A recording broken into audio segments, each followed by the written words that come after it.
Hello everyone, today me and Obsidian and we'll be speaking about different devices, controllers and head-eye trackers that we can use with many of our favorite games, including Elite. And we do that to have richer experience, I think, yeah? Obsidian, what do you say? Definitely, yeah. I don't like this word immersion, but it actually fits here. Well, sorry, Immersion, I mean. distraction there. I've got my dog barking in the background. I don't know if you can hear that. No, I did not.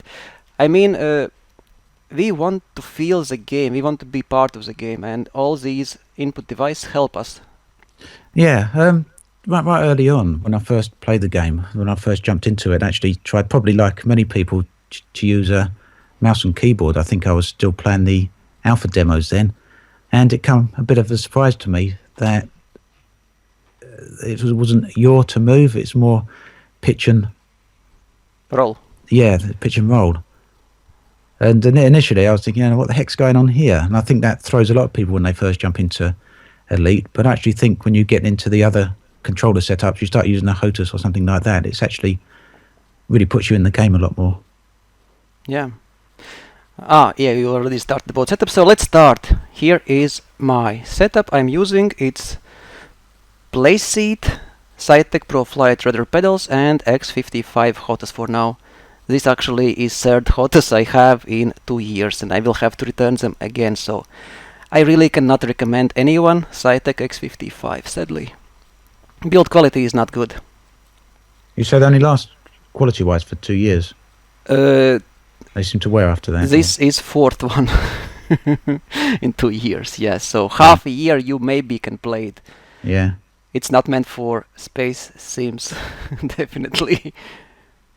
And sadly there are no alternatives, at least there were no alternatives. If you want to stick with Twitch, I would go actually with Trustmaster Warthog, but it doesn't have Twitch on stick. But luckily that might change soon. Yeah, we'll get to that later. And I think we should start our discussion with... What do you want to speak about your setup, and then we start about mouse and keyboard? Yeah, initially I've tried mouse and keyboard, and I think that's implemented quite well as far as it goes. I can actually get on and use that all right. I think some people struggle with it, but I didn't find it too bad at all. But it wasn't something I stuck with for long. In the end, I used an Xbox pad for quite a while before finally going over to a Hotas. Got the X55 initially, same as you had. I used that for about 18 months, but like you say, you notice quite a lot of wear and tear on it over time, on the switches and on the stick itself. You had to return also, yeah? I haven't returned it, no. It was still good enough to keep using. Nothing had actually stopped working, but it was on the way, I think. A few more months, I think it would have been on the way out. But I did get hold of a Warthog in the end, so I've been using that since. We can see it now. Yeah, that's my... Why do you have two there. monitors? Got two monitors. The main one, you can see there's an ultra-wide one. I was actually in two minds of whether to get a 4K monitor back then or the ultra-wide, but went with the ultra-wide. It's quite a lot wider than a regular 16:9 monitor. The aspect ratio on this is 21:9. It's not the high-resolution one. It's 256 by 1080. So you can get quite a lot more on the screen and your field of view to both the left and right, which is nice. On the left monitor, that's just an old square type monitor. I forget the aspect ratio of them now. But I just use that to put the chat windows on and extra little windows that when I'm playing a game, I can see what else is going on or watch a YouTube video and things like that. EDDB.io. Yeah, exactly. All the things that are not in Elite, that would be great if they actually were. But yeah, you can see they've got the Warthog there on the desk. The stick's really nice. Yes, really do like the stick. Nice. Very, very heavy. It's all metal, really solid. The only thing I miss from it's got no twist on it. But then again, that makes it a little bit more accurate. Yep, someone's asking me if I can link the monitor. I'll put a link there in just a minute. But the throttle, I do like the throttle. I mean, it's really heavy. It feels like it's got a blooming concrete or a brick included inside the metal base. But to be honest, I do prefer the X55 throttle. How do you feel about your one? Yeah, actually, I agree. X55 throttle is very good until it breaks, but it's good. Yeah, until then. And when I returned my first one, I had 1 week I played with Trustmaster T16000 as stick and Cytec X55 throttle. It was perfect. Yeah. And sadly, they don't sell separately. I would buy throttle separately. Yeah. I've been tempted to use the throttle from the X55 with my Warthog stick. And the only reason I don't at the moment is because you got the hats on the throttle for the Warthog throttle, and there's a little analog one there which I used for yaw, and I don't think there's a little analog stick on the throttle that you can also use for yaw with the X55. There is a small stick, but I'm not sure it will work like that. Yeah, that's Not our many trouble games setting up in recognize. that way. Yeah, yeah. But you use pedals, don't you? Yes, How'd you get on with them? you can see on my setup that I have Cytec Pro Flight pedals. They are actually very important. We can start with mouse and keyboard versus Hotas and pedals then, yeah? Let's go. So, I think most are interested. It's a question most players have. And if you want my opinion, then from my perspective, success of pilot doesn't come from what you have. It comes only from your practice and skill. So it's up to you what controllers to use. But for me, it was no-brainer. I bought Hotas right away because I did not want to play Space Sim with mouse and keyboard. But it's just me. It's nothing wrong with that. You can play perfectly. You can be a very good pilot, even in combat, even whatever you want. And the most important is in space we have 6 axes. You should have control over all of them. That's most important. So if you play with mouse and keyboard, you should set your controllers that way that you can effectively manage all these axes. And with Rudder pedals, actually, I have my pedals are merged into one axis, and I have lateral and vertical thrusters with my pedals. It actually it works like a tank. I drive SRV like a tank with my pedals. Brilliant. Yeah, I don't use my stick. I can drink a tea and drive my SRV. And but yeah, pedals actually are very, very nice addition. And I met the commander 2013. He started to play like you from alpha, and he helped me a lot in the beginning to understand the game. And I would say he is one of the best pilots I know in Elite. And he started with keyboard and mouse and switched to Hotas. And I always asked him at that point when he switched which one is better, which one he recommends. And he said there is really no difference for him. If you practice with one setup, you will be very good. However, he would say that he will never go to keyboard and mouse without Rudder pedals. Yeah. So he is playing with keyboard and mouse and Rudder pedals, or with Hotas and Rudder pedals. Because really, 2 axes on your feet, it means less stress on your hands. Yeah. And you can handle much better. In example, if you lateral and vertical thruster, if you use stick, you can't use power management as effectively anymore. You don't have so many fingers and hands. Yeah, So you're always having to choose between where you want to place your fingers, either selecting the next target or selecting power management. You can't really do both at once. Exactly. And also, yeah, that's okay. So Which pedals have you got there? Cytec Pro Flight Rudder pedals, these ones. They are cheap build, but for some reason they don't break. I have them for more than 2 years now, and I use extensively for Elite. Yeah. As you can see, feet are quite wide apart, and you can enlarge these I've pedals. seriously been thinking about getting some of those myself. So might Later I will tell you maybe a better option. All right. Okay. Good. Yeah, but pedals, I would say if you have Warthog, you must have pedals. You just can't play. I've been struggling with yours since I've had the Warthog. That's the only thing I will say about the Warthog. I absolutely love the stick, but it makes yaw quite difficult. Have you used Cytec X52? I've only used limited. I used it twice at EGX, but haven't had extensive experience with it. I quite like them. Quite like the X52, but The only difference there I would say is I think you've got quite a bit more resistance on the X55 stick and throttle than you have on the X52. They feel a little bit more softer. But again, that's probably just a preference thing, really.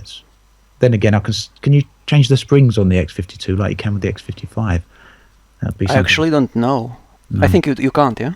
If you can't, then I remember the X52 feeling quite soft in comparison to the X55. But yeah, I think it's just probably a preference thing. Yeah. I prefer a bit more resistance on the sticks. It also depends where you keep your stick. If you place it on your desk, it should be much softer than if you place, like I have in my setup, if it's on leg, Yeah. high height, then it's much easier for your hand to manipulate. I see. Okay, so let's talk about tips and tricks we have for Elite. Let's start with you. Do you have any tips for Elite players? Yeah, just before we do that, just got one other question there. Have you ever used dual sticks? You know, one stick in each hand? I've know some people do have that setup. I was joking that I will use 4 sticks. 2 for sticks, legs yeah, and one 2 with for toes.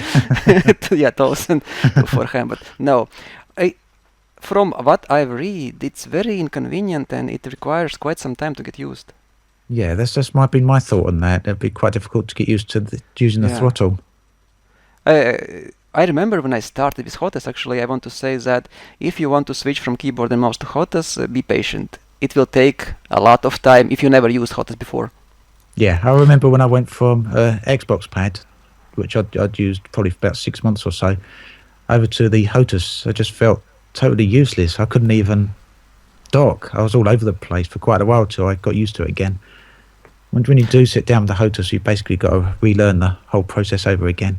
Yes, and I've learned in combat training missions. So imagine dropping you in Sidewinder against Cobras, and it was very annoying experience, but when you get over it, you are very good. Yeah, worth it. Just takes a bit of time. And if you played with gamepad, with keyboard and Hotas, which one you would play now only? If you would have an option to pick. Could you say that again? Which one you would play now mostly?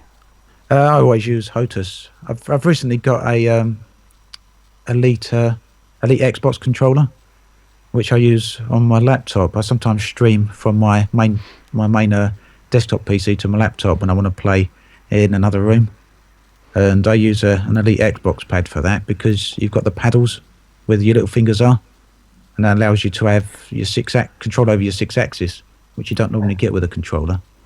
Elite made their own gamepad? No, you get the Xbox One default controller, and there's an Elite version. It's not actually Frontier Elite, it's just an Elite as in special edition.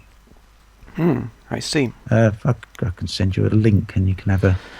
Okay, about my tricks and tips which I use. So first of all, like I said, I have Rudder pedals and I merged my pedals, so I have 2 axes, lateral and vertical.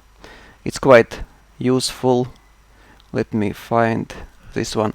So I can use all side and vertical thrusters with only pedals.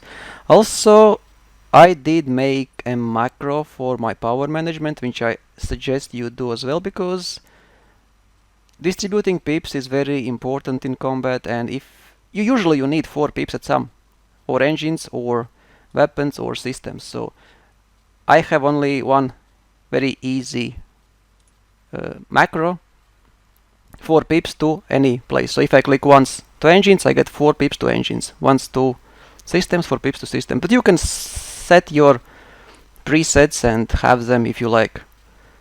You do that through the Cytec software or through... Yep, Cytec. But there are many different programs. Depends what you use. For mouse and keyboards, even some mouses come with macro, like my Ghost Gigabyte. Do you use any other macros? No, actually I don't. I think I don't use, You do use any macros? No, I don't. It's a good idea. I hadn't thought of doing that. It will save a lot of... a lot of messing around. That's just one thing I like when I use voice attack. I don't get to use voice attack as often as I would actually like, because a lot of the time I'm recording. But for those that you don't know, the voice attack is voice control. So basically you set it up and you can control Windows with your voice, but you can also set macros within the software so you can control any game. So you can do the same there, sort of all power to engines or all power to shields, and then it will actually give you four pips to whichever system you've actually chosen. So that's quite nice, and that's especially good if you use VR, where you haven't got access to the keyboard or you can't really see the mouse. I would not use voice attack in combat, but yeah, you can do that. Everything else but voice attack in combat, yeah. No, you can, of course you can, but there's a delay, too big delay. Especially for pip management, it's just you need it in split second because you are under fire 4 pips to systems. Enemy is slightly out, or you are out of enemy's firing arc, 4 pips to engines, and that you can use your advantage. And also I have one tip. Let me show SciTech stick. Actually, this is not the one I wanted. Okay, you see on stick there are 3 hats, yeah? It might be a good idea to have power management on stick, but no, it actually doesn't.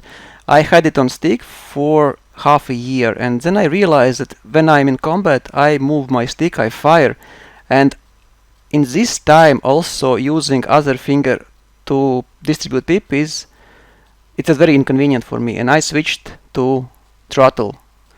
So maybe you should consider if you have power management on your stick. I've got it on my stick, but yeah, it sounds try it on more sensible on the throttle, yeah. Yes, because you have always 3 fingers there.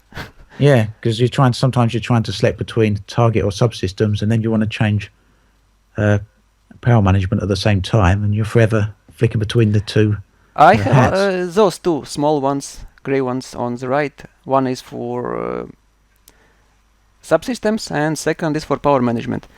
And the best is you can pitch your roll fire and distribute power. So these would be my tips and tricks. What do you have in your? I use more, just rely on the default setups really. I haven't actually used the profile software that come with my Warthog yet to create any macros, so it's a really good tip. I quite like that. One thing I really do like is, for my setup, is I use eye tracking, or you can use head tracking. I believe you've got track IR, have you? Yep, track IR. I have head trackers.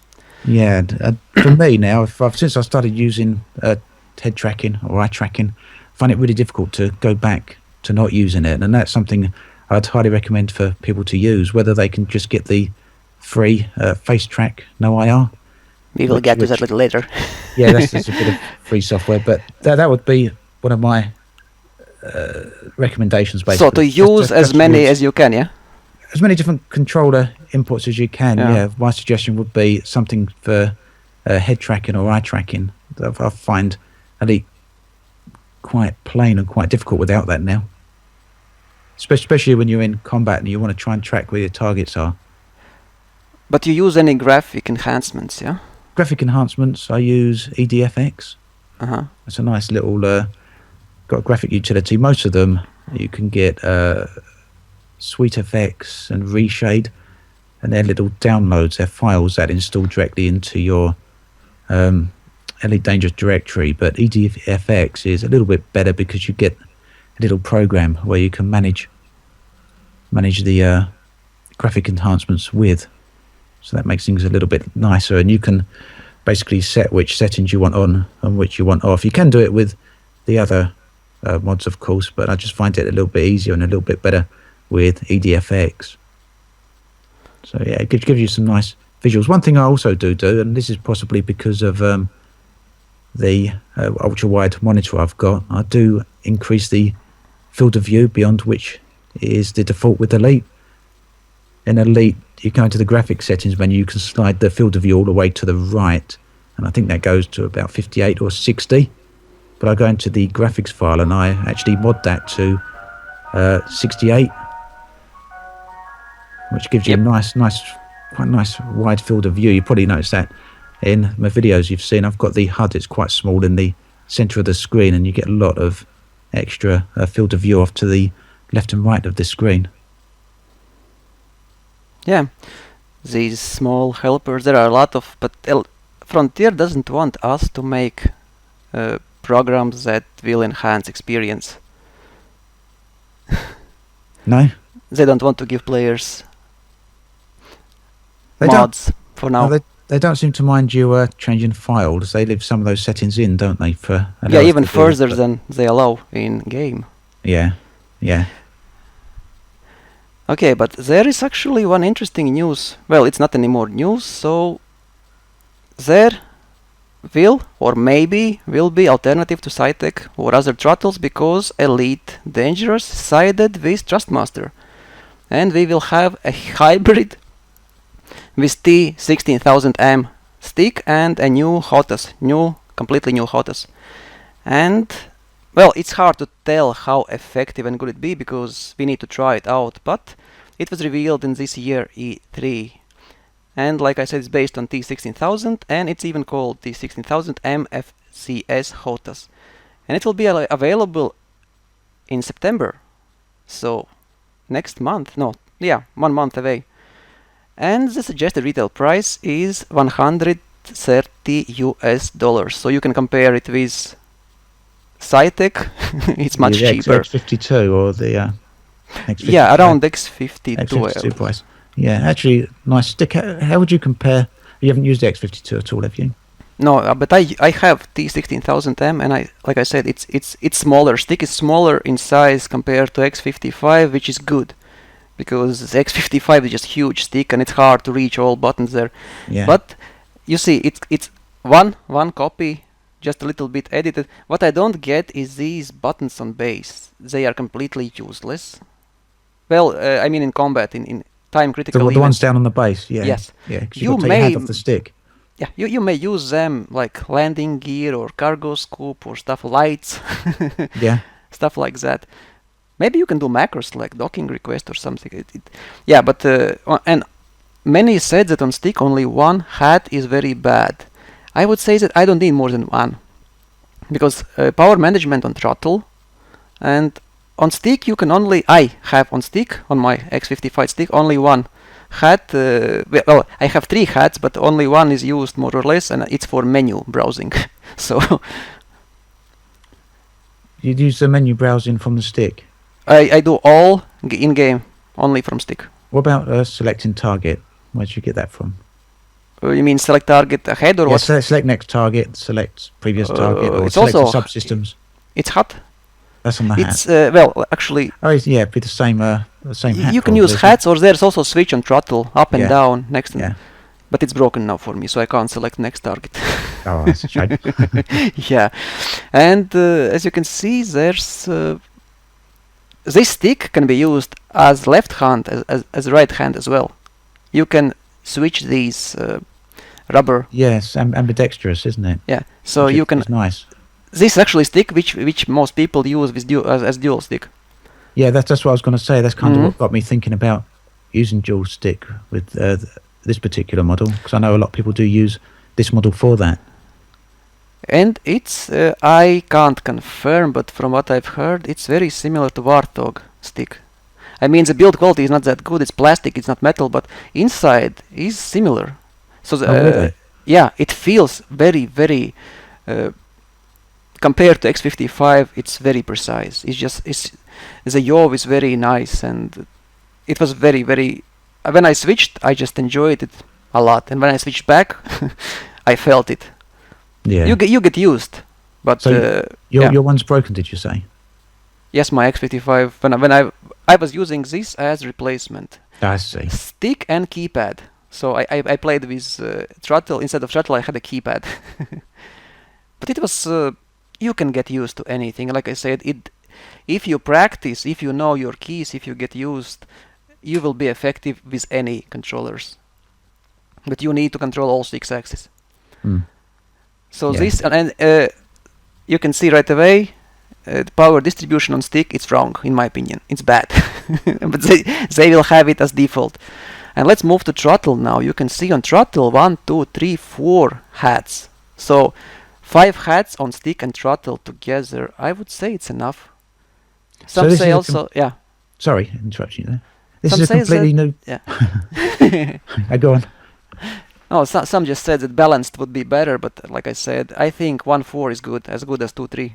Okay. So I now, was going to ask: is this a completely new throttle? yes, it's completely new throttle. It's very new, and it's interesting. It's not, it's slider. It's throttle sliding. It's not moving up and down. It's forward and backward. I need to feel it and see, but I think it's very nice. It's also hard to tell. Let's check. You see, from size, it's not small. It's quite, if this is correct ratio here. So it should be pretty big. Maybe not as big as X55, but similar. Yeah. It's got a lot more hats than you normally find on a throttle as well, isn't it? It's because stick only has one, and they did not want to redesign probably. But Right, yeah, that makes sense. But with this, same as with X55, you'll have enough buttons, hats for all Elite Dangerous you need. So will you buy one of those, or what do you say? I would get one of them if I didn't have a Warthog. I really do like my Warthog. So I don't think I'll be buying one yet, unless the Warthog breaks. But it's so well built, I can't see that happening. What's best news? They can be bought separately. You don't need to buy them together. You can buy separately what you need. Oh, that's nice. Yeah, that's very nice. I'd like to see what the throttle's like. That's for sure. I also like. I know that I will buy it because my Cytec X55 is half dead and it's very hard to play with such stick. And I need to replace. And as far as I know, they are not produced anymore, so I will not get anything in return. Oh. And now the part where I told you later. Let me show you this one. Trustmaster now is making pedals. Ah. Yeah, so maybe you want get some Thrustmaster pedals instead, perhaps. Yes, and actually I can tell you the price. The price will be, where is my blah blah blah list? Around $90, only 90. Oh, that's cheap. That's quite cheap. I don't know the build quality, but it looks nice. One thing you can actually see here as well is that the feet are very close. It might be a problem for someone, because if we compare to Cytec the space Flight Pro, wide there, you can see, the space is much wider. But as an alternative, it's very good. Yeah, it's very good. Yeah, interesting to see the build quality of them for that sort of price. They look solid. Trustmaster actually makes good. I did not see any bad Trustmaster product. I mean, regarding flight.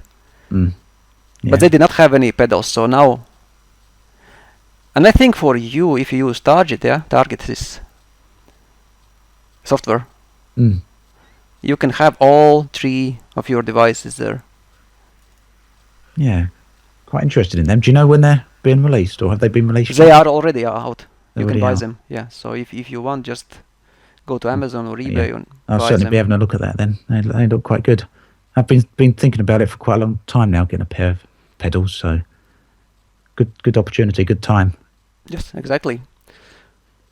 And also there, but it's very far future. We might have Star Citizen Hotas at some point. Maybe even before the game comes out, but it's concept art. You've seen it, yeah? It's a keyboard, it's whatever. It's a keypad, it's stick, it's throttle, it's a lot of... It's like a transformer. Yes. It's first that came to my mind. Very unusual design for a Hotas, isn't it? Yeah, it's like from one of their ships. Yes. I quite like the idea of having a keypad there, because some people, like you with your seat, you sit quite a way back from where your computer might be, and finding somewhere to rest the keyboard. And you can see there's on stick mouse ball, you can use it as a mouse, I think. That's interesting. Yeah, but again, this is concept art. How much we will see in live retail build, nobody knows. But I can tell you for sure, this one will be very expensive. Yeah, no doubt about that. Yeah, this will not be a cheap one.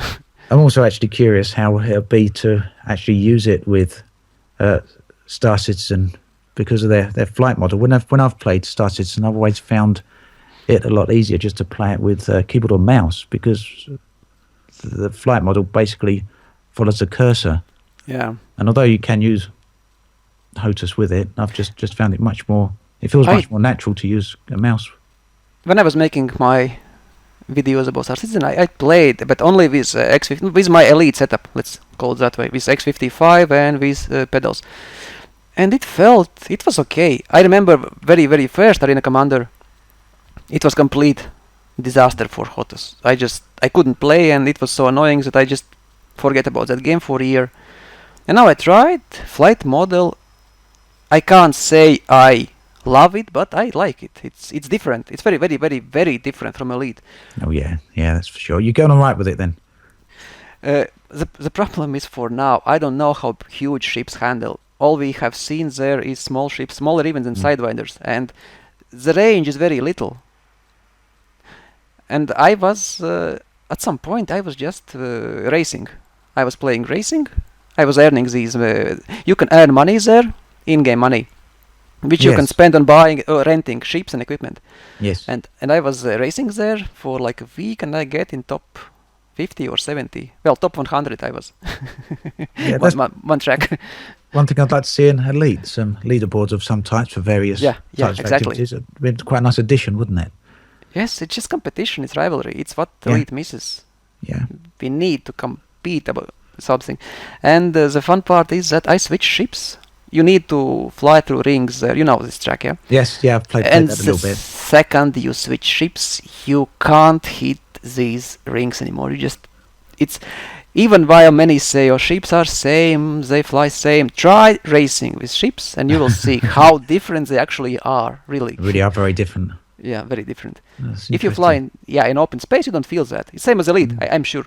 Yeah. If Elite would have these rings, you will fly one ship, then switch, you will see the difference even between Sidewinder and, well, not Sidewinder, but some ships that more or less similar, yeah? Even with some upgrades, thruster upgrade, you will feel it right away. So this might be in future.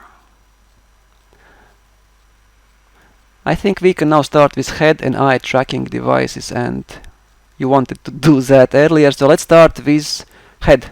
ED tracker, you don't have it, yeah? ED tracker, no, I don't have that, but that's a really cheap alternative, isn't it, for people? Around 60, yeah. Yeah. And for me it's better because it's gyroscope in it, yeah? And it doesn't matter how far you're sitting from TV. My setup is very well for track IR. Let me show you track IR. You can see you need camera, which is in front of you, yeah. And if you are like I am 2.5 meters from TV, it's very bad for my neck. I try to play, but it's very hard. It's meant to be used from like 1.5 meters only, I think. You can't just put the camera closer to where you are. Has it got to be in the same position as the TV? You can, but the best way is to put it a little bit up, and there's just empty space between me and TV. Yeah. And also, track IR is much more expensive, and it's bigger. So if you want to have this on your, or if you want to play in your baseball cap, then you can do that. It's quite huge. ED tracker is very small. You can see on headset it's booms. Small. But they are both exactly same. Only one is using gyroscope, other one is infrared. So they both work really well then? Yeah, they work very well, but I would say that I prefer ED tracker. Really? Yeah. Yeah. That's good. Have you ever used Face Track No IR, the free version? Actually no, yeah. Yeah, that's obviously it's free, so it's not comparable to Track IR, but essentially that uses a camera, just a normal webcam, and it tracks your head through that. You can use, I believe you can use an infrared tracker as well on that, but you can actually use it completely, so it just tracks your head without any other anything attached to you. Now that's quite nice, but the problem I had when I used that was there's quite a bit of a delay between when you turn your head and what goes on the screen. Noticeable latency there. But it's a good alternative if you don't really want to spend any money out, or you can't spend any money out, because you can basically just do it for the price of a webcam, and you can get a webcam quite cheap. Most already have webcams. Yeah, exactly. So, but yeah, you're actually. I remember now. I once tried to use my PlayStation 3 camera, and yeah, it was delay. That's it. Yeah, that's the one. I used it with a PlayStation 3 camera as well. But it's a good camera. It has 120 frames or 60, 90 frames per second. Yeah. That's really what you want with face track yeah. now. The higher the frame rate, the better with that. But a little bit too much latency for my liking. So if you ask me, I would say that you should try ED Tracker probably, unless you want, unless you have money and you like Track IR. But many of my friends bought this baby because of you, Obsidian. Oh, my fault. And nobody of them use it with Elite. None. They don't use it? No, they don't use it with Elite. Toby IX. Did they get on all right with it? You know what was most complaints? You can't force your eyes. It's not natural. You can't force your eyes to look where you always want. You will have to look at your power distribution, in example. And the second you do, camera is following you downstairs.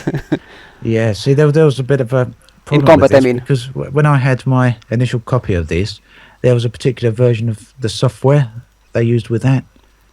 And about a month or two later, they totally changed the software, and it worked very different to how when I initially tried it out. But they've since improved the software quite a bit, and I don't have too much of a problem with it. I missed out on the in-between software, the one that was causing a lot of the problems, which was, as you say, you just moved your eyes a little bit on the screen and the camera was flicking all over the place. But I've never had that trouble with it. No, not flickering, but you can't always keep your eyes where you watch, because you need to see what are your peep distribution, what is going on with your HUD. Yeah, read message, and you just can't, because the second you move with your head, it's much more natural, because you move head, you move your screen. With eyes, it's exactly. If it does depend on how you got the software set up, though. If you set the software in a certain way, you can have it so that you increase the dead zone or decrease the speed at which the camera moves.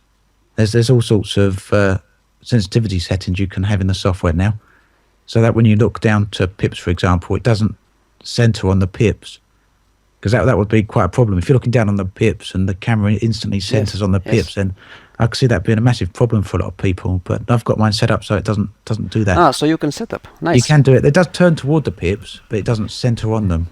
Yeah, it does depend how you set it all up. Yeah, and it's very small. You can see it's like a pen. Yeah, it's small. It's small. But I can totally relate to why some people would have problems with it. Someone in the comments unnatural. Well, I actually find it natural, but I can see at the same time why the people would say it's disorientating or unnatural. I mean, for me, I just look at what I want to look at, and the camera moves towards it. I think it depends on whether you're trying to control the camera with your eyes, or just allowing the camera to go where you want it to go. I don't know if that makes sense. With Track IR, you want to move the camera so you move your head. Yeah, so the camera then moves. But with the eye tracker, I don't really look at it when I'm using it as though I'm trying to move the camera. I just look towards something, then the screen repositions to what I'm looking at. Yeah, do you just see a difference there? Yeah. So which one you are using? You are using. You don't have Track IR, yeah? No, I don't have Track IR. I use the Tobii IX for Elite. For Elite, yeah. I don't actually play Elite without it now. I can't get on without it. I love it. Really good. But I think if you're sitting there with the eye tracker and you're trying to control the camera with your eyes, then you're going to have a problem with it. I think you're going to get a lot of eye strain and a lot of eye ache. Whereas me, I just look at what I want to look at, and the camera repositions there. You can log into Windows, with Tobii Eye. Yeah, you can control all sorts with the Tobii IX, but I don't use it for anything other than Elite. I don't like it for Windows. I find it a bit rubbish for that, but I think that's one of the primary uses for it for some people. You've not had a chance to use it yourself? No, I almost bought it, but when then I decided to read specifications, and because I'm sitting like 2.5 meters from TV, yeah, Yeah. and it just doesn't work so far. Yeah, and it's limited to monitor size. I think 28 inches is the Yeah, it's largest. one. Although some people have got it going on 60-inch TVs, they mess around with the settings a bit, and I've got it going on that, but I don't know myself on that. And should we take a look at VR? But I don't have any pictures, sadly. I did not. VR. Well, You can tell your experience, yeah. I haven't used the new Oculus Rift, and I haven't used the release version of the Vive. I haven't got either of them myself. I'm still got the DK2, and the reason for that is I'm still unsure which one to go for, or even whether to go for this particular generation. I can't see it being years and years until Oculus or Vive release another headset. I could quite see another one coming out within a year or so. I don't know what you think of that. First, you need very good rig for that. Yeah, as it is, you do. But Yeah, and second, I think that when virtual reality will have 4K per eye, then it's time to consider it. My opinion. Yeah, I still think it's just not enough resolution now. that's kind of why I'm a bit reluctant to get one of the headsets at the moment. I've got my DK2 and I'm quite happy with that. The resolution's low, but that's to be expected. It's an old headset now. A friend of mine is playing, and he says that his experience is too good. He can't play for long. Really? Yeah. Yeah. I mean, it is so immersive. You do really feel like you're there. There's no doubt about that. You're sitting in your Sidewinder or whatever ship it is, and you actually feel you're in that ship, and that's something I really do love about it. You feel the size, yeah? Yeah, yeah, 100%. Even the Sidewinder, it feels quite large, and if you stand up or position yourself such that you can see outside the cockpit, you can see the sides of your ships, and that's a nice little touch.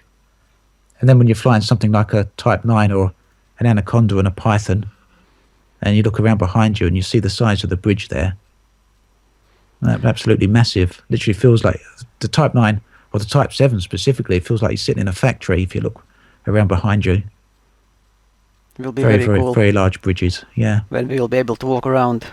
Yeah, even with the DK2 you can walk around a little bit, but nice. But apparently with the Vive, I don't know if anyone in the comments has got a Vive, but there's quite a few problems with Elite in regards to resolution, and Frontier not really talking about it, which is a little bit frustrating, I think.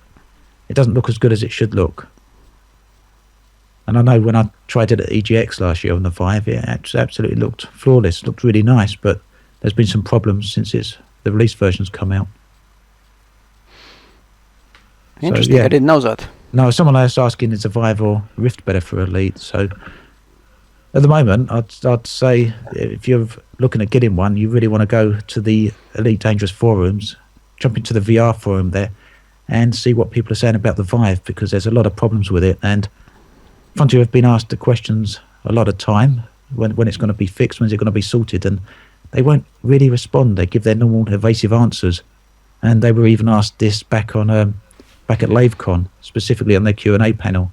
Someone asked them about it, but Michael Brooks said he don't really know anything about it because it's not his department, basically. So I don't know when that's going to get fixed, but I would hope it gets fixed before too much longer. But apparently with the Oculus Rift, it all works very, very nice. So, yeah. I think we can move to questions now, yeah? I will Yes. browse slowly questions from chat, and you will browse questions from your channel. Okay. Okay, so let me start. Can you use G25 pedals for yaw with Hotas? Yes, you can. I think any driving pedals you can set up that you can use it. Sometimes it just might take OJR or other software to use it, but I've seen people using racing pedals for Elite. I've actually got a set of racing pedals. I've got some Fanatec Elite Pro ones. They're really, really nice racing pedals. But I couldn't work out how to bind the two pedals into a single axis. But you say there's some software to do that. OJR, yeah. All right. In Might be Pilot's worth- Guide there is a guide, there is a page dedicated to how to merge these, so download Pilot's Guide and you can see it. I'll have a look at that then. Might save me buying some pedals actually, because these ones were quite expensive. They're Yes, mostly for all metal. So for yaw, if you need only yaw, because I have lateral and vertical thrusters, and it's in my opinion, it's much more natural. If you move right, you fly right. If you press a pedal, in example, left down, right up, I think so. But good. Yeah, I'll have a look at that then. Might save yes, me a side bit of back money control. Any questions? on that. Yeah, I'll go down the questions I've got here on my Yep. video. So someone's asking me if I'd do any David Attenborough style documentary videos for Elite. I actually think Elite's quite unique in that regard. So it's one of the games that you probably could do documentary type videos on, especially in regards to what's going on in the systems out there in the galaxy and all the makeup of the various planets and stars. And I did do some short videos like that in Best Damn Places in the Galaxy, I think I called it. There's about 6 videos I did, or 8 videos I did, just giving some tours of the various places. There's a playlist on that if you want to have a look on my channel. Let's have a look at another question here. Yeah, just read them. I will Yep. slowly watch chat.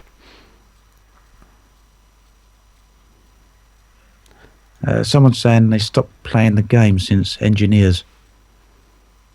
They lost 6 accounts, over €200 lost. I'm not quite sure that's a question. What peripherals are you using in Elite Dangerous? We've answered that one. Yep. What kind of- Extensively. Exactly, yeah. What kind of surprises do we think Frontier will show us at Gamescom? What do you think? I doubt there can be any surprises unless they release now third season. There will be no surprise, but it will be silly. I hope they will finally release this patch, whatever. You know, there's more materials and easier to find, blueprints revisited a little bit, better stats for low grade mods. Yeah, It should be soon. they did say end of July, early August for that, didn't they, initially? So hopefully. Yeah, but surprises. What surprise we can have if Well, we someone's- have, yeah. There was a few things they mentioned about new station types at LaveCon, wasn't there? So I think there might be a few little things we might see. Ooh, station. Yeah, I would like to see more station types Yeah, because either station types or station interiors. I don't know if you saw the LaveCon Q&A. There's a lot of questions. ooh, I've They sort of read. evaded to answer, didn't they? They didn't really want to answer many of them. Yeah. It was all, wait for Gamescom. I read recap and realize that it's good that I did not pay attention to this. But about stations, one more thing. I would like to see not only new stations but also difference between Empire, Independent, and Federal space. I mean, it should not feel the same. If you go to Federation space, you should see right away it's Federal space. How they greet you, what ships they Definitely. fly in. Yeah. Okay.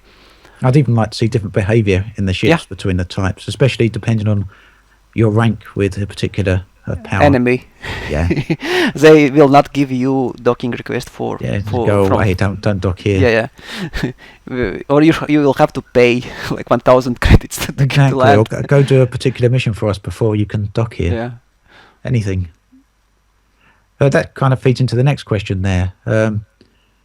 Zach is asking, what are our predictions for Elite Dangerous Season 3? I don't even remember what was in season 3. Can you remind me? Do you That's- remember? they haven't had anything announced yet, have we, for the next No, next there- season? There was when you buy Elite Dangerous, there are all seasons mentioned. Oh, that was expansions within Season 2, wasn't it? Yeah, within Horizons. But what will be the next season? Yeah, if I you tell don't me. think anything's actually mentioned about that so far, is it? There's been a bit of information in one of the newsletters at some point. It's content they'd like in the future, didn't they? I think it was before Horizons when they mentioned which expansions will be in Yeah, future. they were talking about walking around, weren't they? And atmospheric landings. Yeah, walking around. Capital ships. Yes, capital ships also. But capital ships might be in multi-crew. I don't know, but it just would make sense. But it's hard to tell what makes sense to Elite Frontier. Yeah. I think Season 3 is going to be walking around.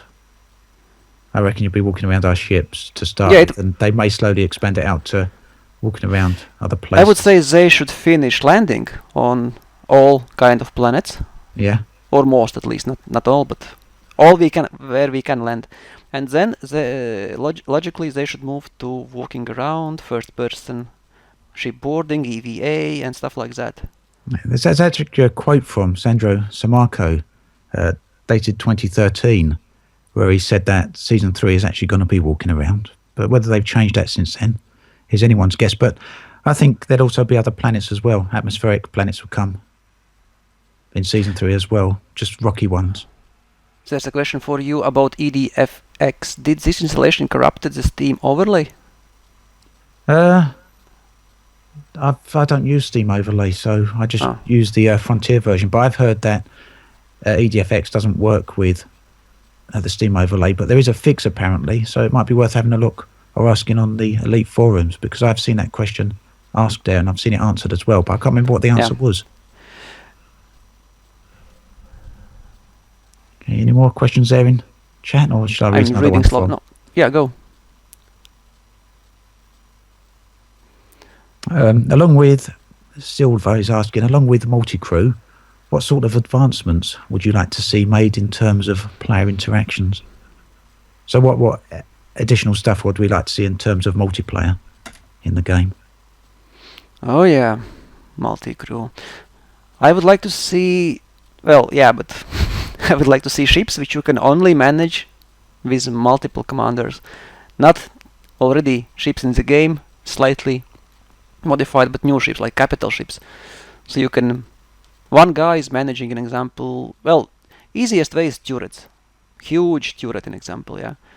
So you can go there, well, you click that you are managing turret, you are transferred there, and you are shooting enemies. Other guy is jumping in, well, it will be. You can jump in small fighter, ship-launched fighter. But multi-crew, about interaction between players, I would like to see at probably next season, when you can stand up, walk around and shoot enemies. Yeah, I mean first person. Yeah. But that's not coming now, it's next year maybe. One off, yeah. I'd like to actually see some more direct player-to-player trading of some type. Oh so yeah. It can trade materials with people or cargo. But it's not multi-crew. Oh yeah, but yeah, of course. Player-driven economy. Yeah, player-driven, at least the basic transactions, because we have a lot of materials we don't need. You have what I need. Why we can't swap? Yeah, that'd be pretty nice, wouldn't it? But it's too easy. It will save a lot of time for us. Yeah. David Quinn is saying, why did we start making YouTube videos? And that's a question for both of us. Yep. Do you want to answer that first? I wanted to improve my English. That was my main point. I started to play Elite, and I think I was searching for videos, but I didn't find anything. And then I realized that I know some things that nobody else does, and I made this pilot guide crazy. And after that I started to make YouTube videos, because Elite is changing constantly. Every major update, or even every year, there are 4 or 5 major updates, and every time you should rework all your stuff you already did. So in PDF file like pilot's guide, it's very hard, it's very time consuming, and videos are much easier. You play the game, you see something interesting, you make a video and you play the game. Yeah.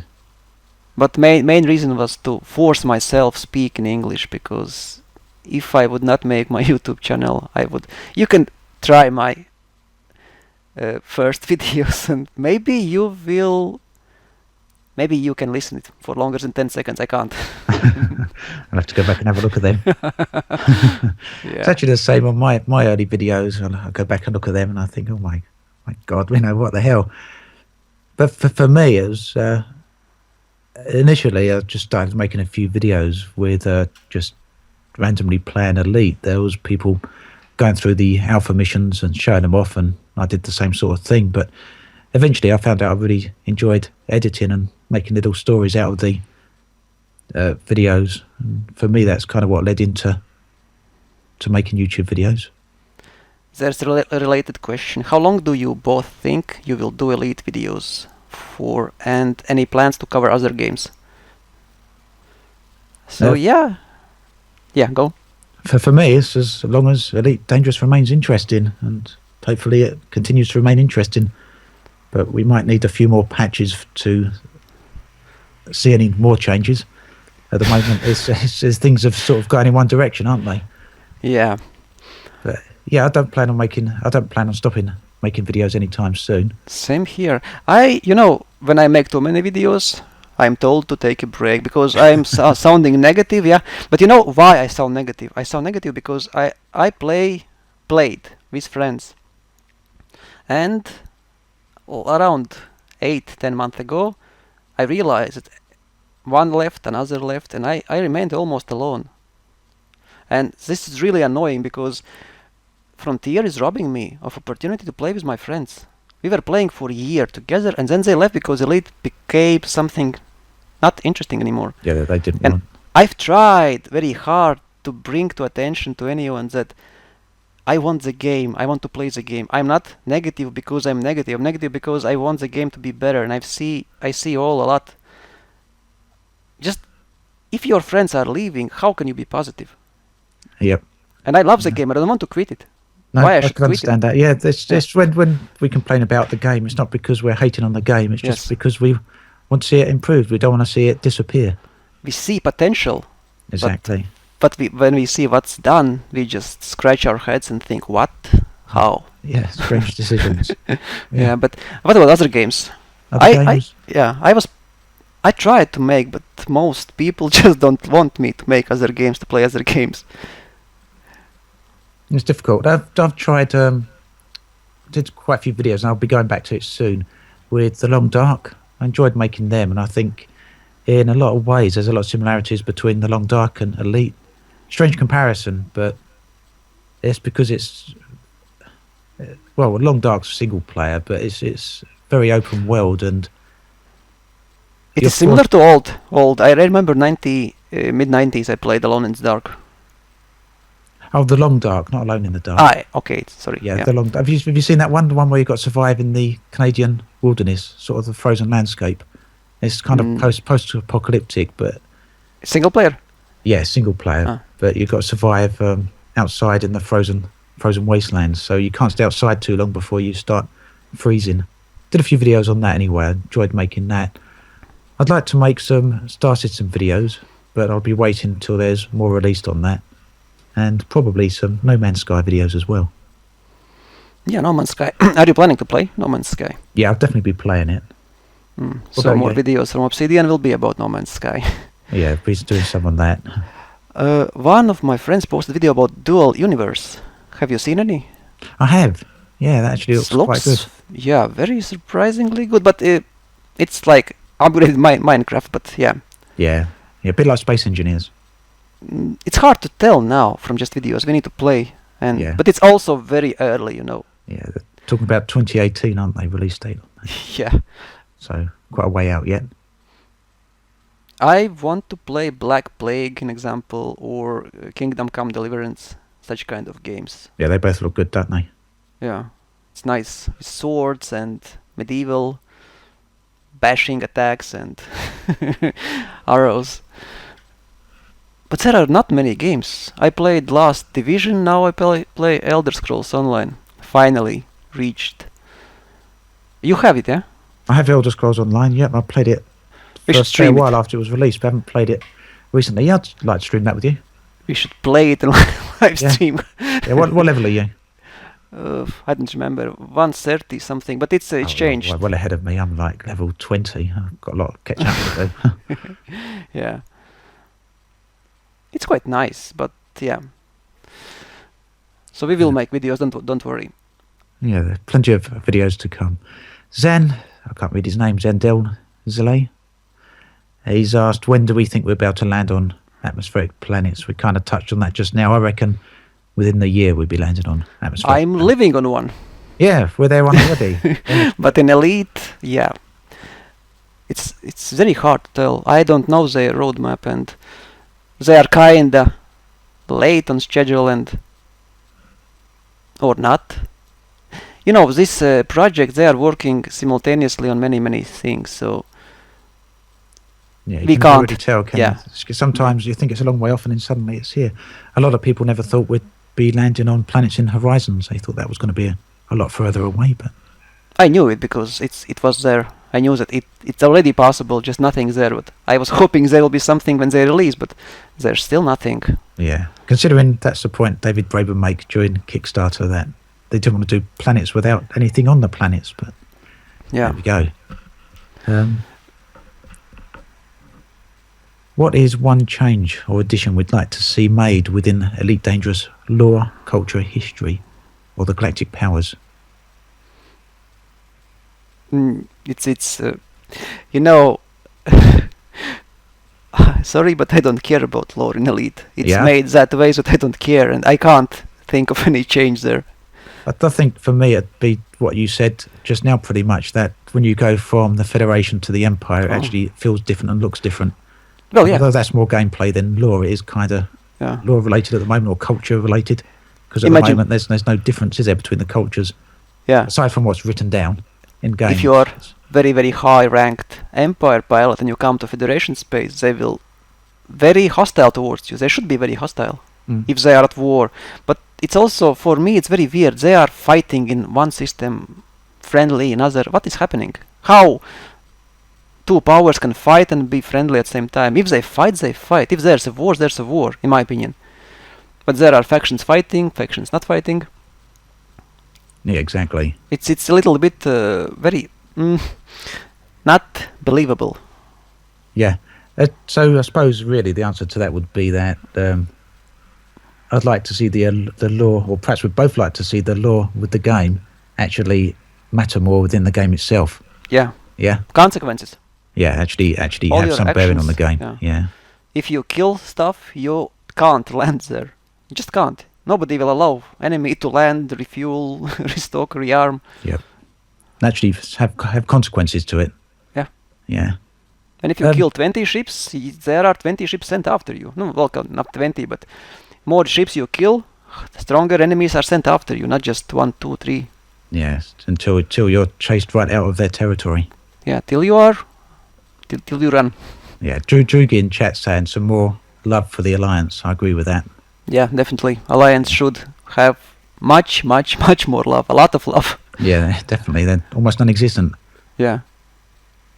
Should we go on to another questions? Yes. Do you want to have a look any in chat? I'm reading, but trying to read.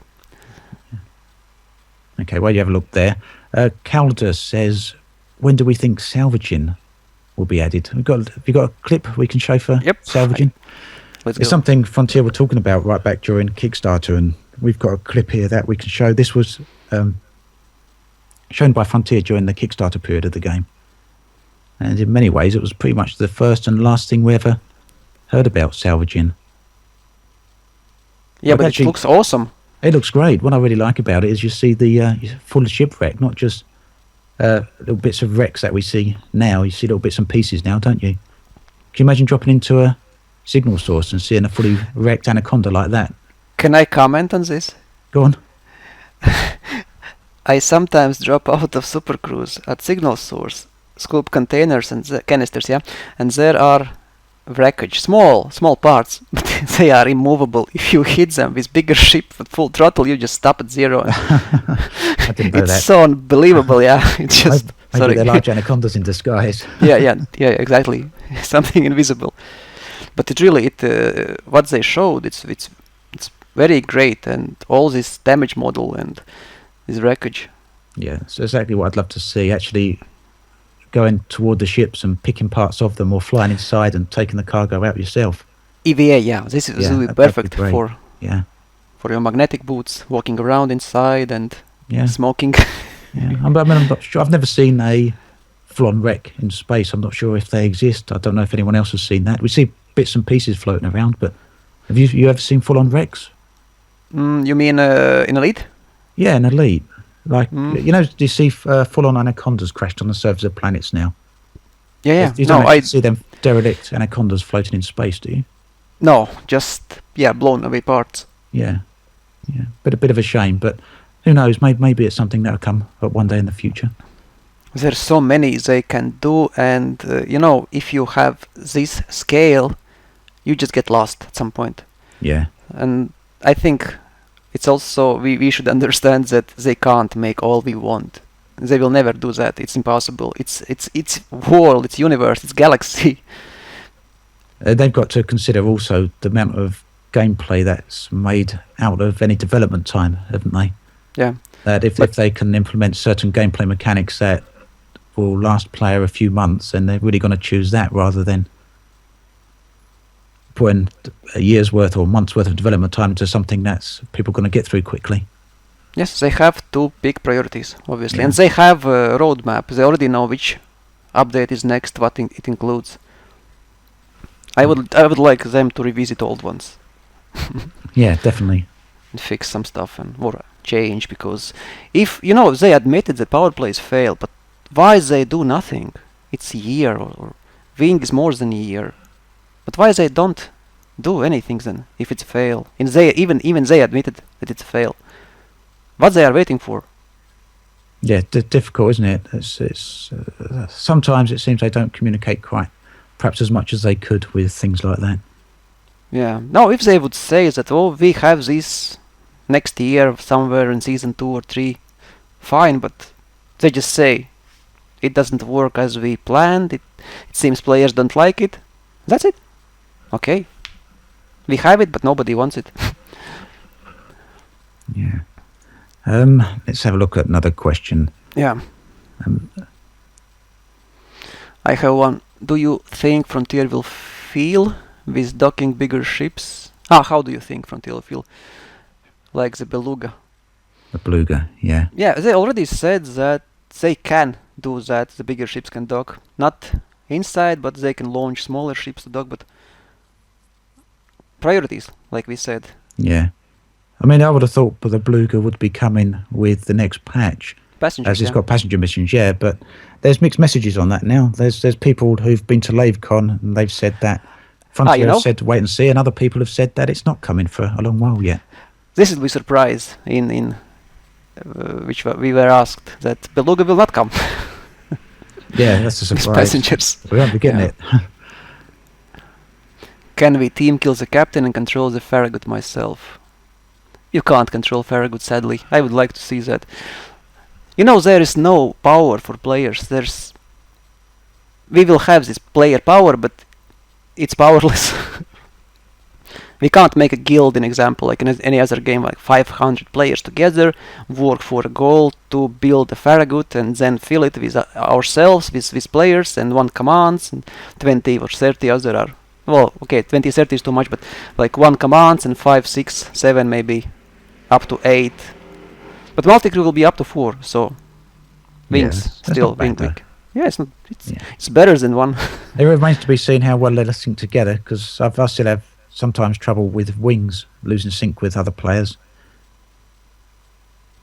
It's going to Power play, yes, already spoke that we should... Frontier should remake it completely. There should not be no benefits for everyone. There should be only benefits for participants, or at least if you give passive benefits, and then you should give them not as good, but much worse than for ones who are rank 5, 3, 4. Yep. What do you think? Yeah, I'd like to see... for me, what put me off about power play is the amount of... And I know a lot of people don't like the word, but the amount of grinding it took. Yeah, I'd like to see the consequences of power play actually have more visual representation within the game. So when a system changes hands, for example, you might be barred from going there depending on how you're standing. Yeah, I mean, at the moment, you might get interdicted a bit more depending on who you're pledged to, but I'd actually like to see some real physical changes in the game. It just you get changes to the markets and things like that, from what I understand, don't you? But not really. That's what I wanted to say. The easiest change would be just to play with commodities, not have from one just a range. There's a range now, yeah, and you can't surpass it. But if there's something happening, the prices should be really jumping, and commodities should be disappearing. You should not be able to sell some stuff. You should not be able to buy, and that way the economy would be dynamic, and players would find a nice ways to earn 5,000-6,000 per ton. Yeah. So, but it's now very, very, very, very static. Yeah, serious consequences from power play rather than just the system just changing hand. I'd like to see real serious things going on from it. And same with conflict zones. If their war is almost won, you should see that in conflict zones. There should be less and less enemies, smaller ships and weaker ships. Yep. Someone's saying they've taken a 3 to 4 month break from Elite. Yep. And if they were to come back, what would you recommend them to do in the game now to get back into it? Yeah. It depends how many assets, how much assets they have. How much they've got already, yeah. Yeah. If they've done everything they possibly could up to that point, it's more difficult, isn't it? But also with if you need money, long range smuggling I would do, or I don't know if this last one video which I made was about this gems, if it's still. Do you know actually? Yeah, the gems was good. I made quite a lot of money on that. It's gone, yeah? I don't know if it's gone or not. I haven't looked recently, but I made a lot of money with my other account. I didn't have much money on it. So for money, this one, for engineers, you will have to do a lot of different stuff. Mining, driving around the planet, killing haulers, visiting conflict zones, killing wanted ships. Yeah. It's good that we have many stuff to do, but same time it's bad that we can obtain most materials only by one way. Well, missions, yeah, but missions are random. But only one way. I do like that now. A lot of things tie back into the engineers. So if you haven't played for 3 to 4 months, you won't have played engineers really. So you'll find that if you go into the resource extraction sites and you destroy some ships, they'll drop stuff for you to collect now. And you can go around scanning ships. There's a lot of different ways to collect different materials. So you can make that something to get you into the game. Have a look at what materials out there. I mean, I quite like doing that. But you will be busy for a month. Yeah, exactly. But the amount you need for what you need to actually build is another question, isn't it? Another thing entirely. But I do quite like the way they've implemented the collecting. But it's just the amount that you need to collect that's a bit of a problem at the moment. But and the limit is just the limit is game breaker for many people, including me. I just can't stand it. I don't see any reason why it should be in the game. Most games, or even all games I've played, don't have such ridiculous limit. Or if there is limit from the beginning, then there's a way to increase it. Later with on. in-game money, in example, or buying, even with outside, with real money. Yeah. If they are so greedy, why not? But just to stop annoying, give us, I call this pay to enjoy. Yeah. Why we have to do that, I don't know, but yeah. Yeah, so to answer that question, I'd suggest if you haven't done any of the engineers, just jump in and start seeing all the new different things you can collect and see if that hooks you into a particular activity you enjoy, because there's a lot of different things you can get materials or data from now. And then visit any casino you unlocked and try your luck there. Yeah, see how it goes. The Big Kahuna asks, do we think that the community's combined actions will cause the aliens to be hostile or friendly when they finally arrive? I hope hostile, because we all are friendly. Everybody's friendly. Yeah, even when you are hostile, you are friendly. Exactly. We need something more to mix things up, don't we? Yeah, to spice, yeah. But I don't know. I don't know whether or not players will be able to affect that particular outcome. Yeah. What's we got? Someone asking about Toby IX. We've talked about that. What is an eye tracker? We talked about that. Yep. Targoids, what do you think when they come? What do I think? When will they come? As in time? Well, a lot of people are saying that's what they reckon patch 2.4 is, because patch 2.4 is the one that's unannounced, isn't it? The one with the question marks. But I reckon we'll see them before that. I just hope they will put my upgraded ships to use, I hope. Otherwise... Yeah. They got to be deadly, haven't they, when they turn up? Got to be a serious threat. I hope elite. I hope they will be only elite. Yeah, they've got to be a real serious problem. Grade 5 mods. Yeah. Yeah, blow people out the sky. What was the first space sim we played? Ooh. I don't know if I can call it Space Sim, but I played first Wing Commander and Privateer. Wing Commander 1. X-Wing I played also. Oh, it was very long time ago. Yeah, going back, isn't it? Yeah. I remember playing back on the Amiga. Oh, Elite first. Elite. But Did you play can Elite call one? it... Yes, The I first played, but Elite. can you call it Space Sim? Well, probably yes, but... Yeah, for the time. Okay, yes, then I played first was Elite, definitely then. I missed that. How I can I remember remember playing Star Raiders. Did you ever hear that one? I think that was a Spectrum No. game, Star Raiders. It was very, very old. More of a space shooter than a space sim. And I can't remember the other game. There was a game with... I The also name don't escapes remember. me now. The one with space whales. You could go down to planets on that, but there was in space. There was these space whales. Someone will probably remember what it's called. They might mention it in the comments. Quite like that one. And I didn't play Elite. I played Frontier Elite 2. That was the first Elite game I played. I loved Privateer. It was my favorite game for the time. Yeah. 1994, something like that, yeah. Yeah, quite a few of them until they all disappeared, didn't they? for a Yes. while? I just wanted to say, then they disappeared. Yes. And X series then I played. Yeah, that started off quite nice. I quite like that. Yeah. X Beyond the Frontier.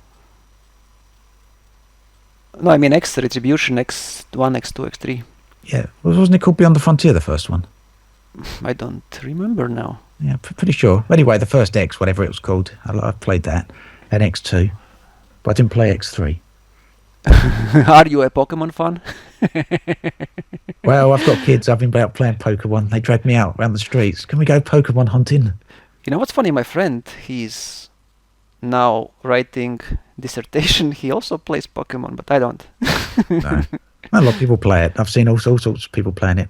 Yeah. No, it's good to stretch your legs, but Yeah. like they wrote, all what's happening with players is not our responsibility from developers. So Yeah, people doing crazy things, walking off cliffs. we don't have any. It's not the fault of the game. Yeah. What's it? Else we got? What do we think of the possibility of having players create missions?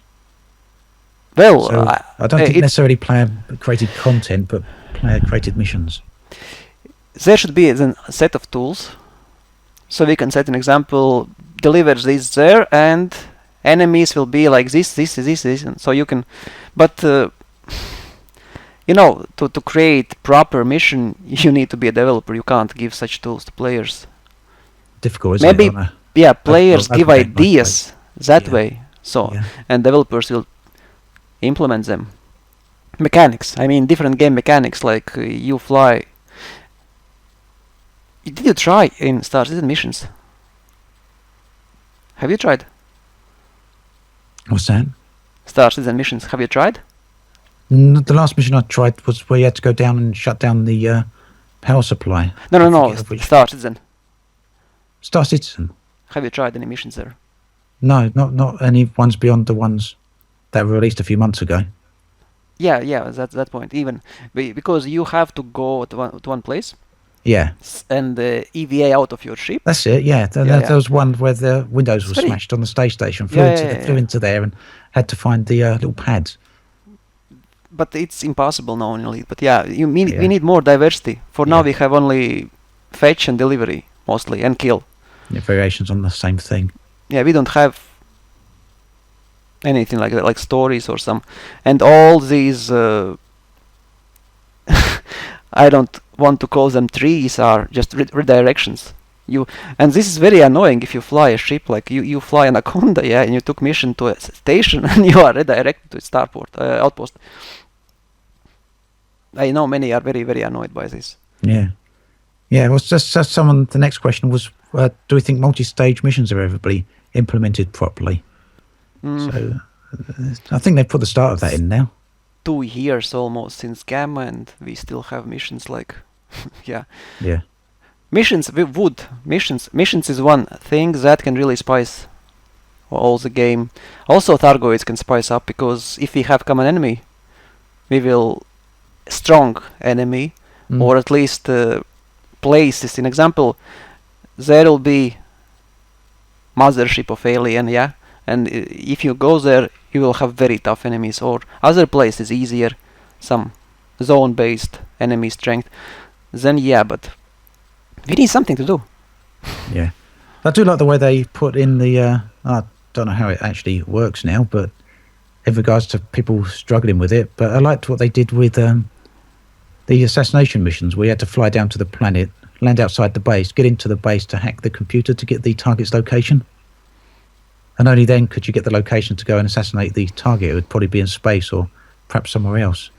I think that's a good start for multi-stage missions. Needs a bit more Yeah, work, but I hope they will write that in mission description. Otherwise, for me, going down, driving, scanning is a little bit too much time. Yeah. No, I quite like that. What's our own attitude towards the overall changes to immersion since Gamma? Are you mispleased with Frontier's Godhammer? Not sure quite what he means there. And the continuous addition of new features that don't stitch the game together. Yeah, I can say that at first I was surprised they are releasing more, because I was sure, especially after how they started, when they took flight model and polished it for a month and completely, and I can say that flight model in Elite is probably the best of all space sim games I've played. Yes, it's brilliant. Yeah, it's brilliant, exactly. And after that they just like opened all doors and let in everybody, and there's just a mess now, and I don't understand what's happening. Yes, there are so many things that makes no sense, that don't even give you any good experience, but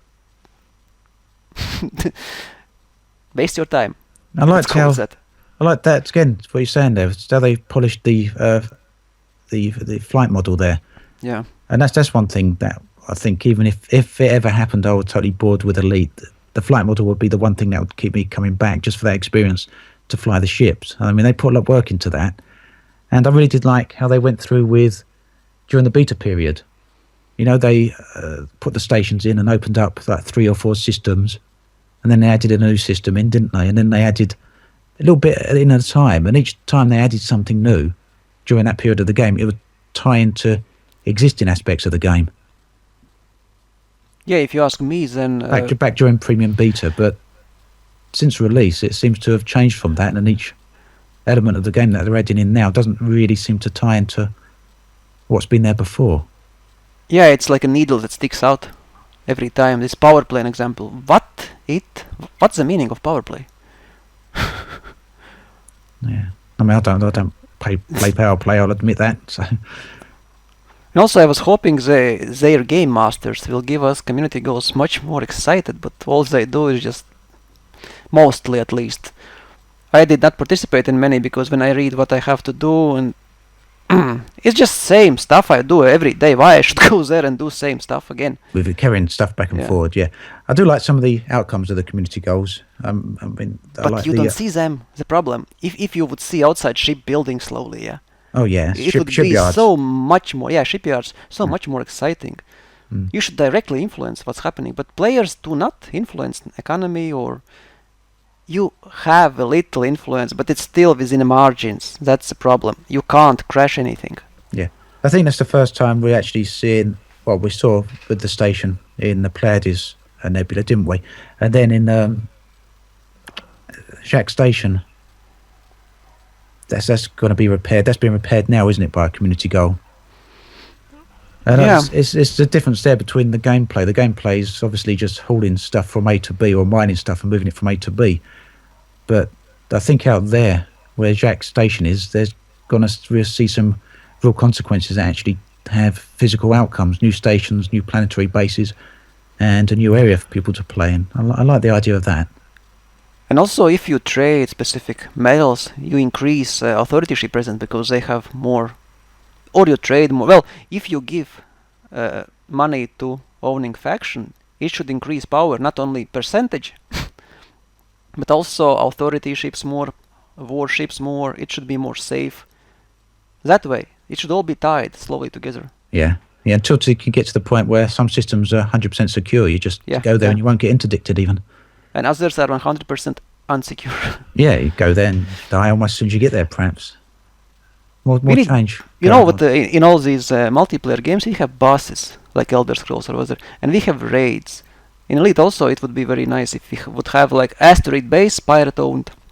Or actually, not asteroid base, we could have just an outpost. Just pirate starport, yeah? Yeah, there was actually talk of that at LaveCon. Something like that. What they answered to that. But it's something I know they still want to put in. Michael Brooks did say it's something they want to put in. But whether that means in 6 months or 5 years, I guess.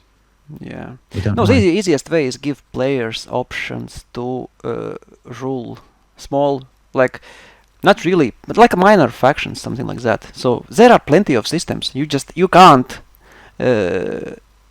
take over any existing system. You need to buy your asteroid base, an example, go to uninhabited system, let it be like 50 light years from bubble, an example, so it's harder, but there are plenty of systems for everybody.